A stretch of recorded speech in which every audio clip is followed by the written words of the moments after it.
So now, can you please tell us how do we use the crystals? For example, I have bought a crystal, and now how do I use it?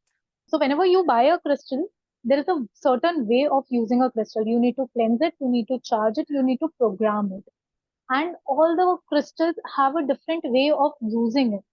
If you're using a money crystal, there is a different way. If you're using it for your healing, self healing, there is a different way to use it. If it is for a physical health, so there is a different way to use it.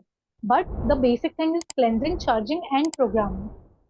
So, Kanika, you seem to have a wonderful wardrobe of crystals. If someone is interested in buying it from you, how can that person do this? So you guys can reach out to me via DM. It's mystical underscore magic with double three. I try to reply to you as soon as possible. I'm always active there. But yes, the best way to reach out to me is on Instagram via Instagram. I'll be more than happy to help you.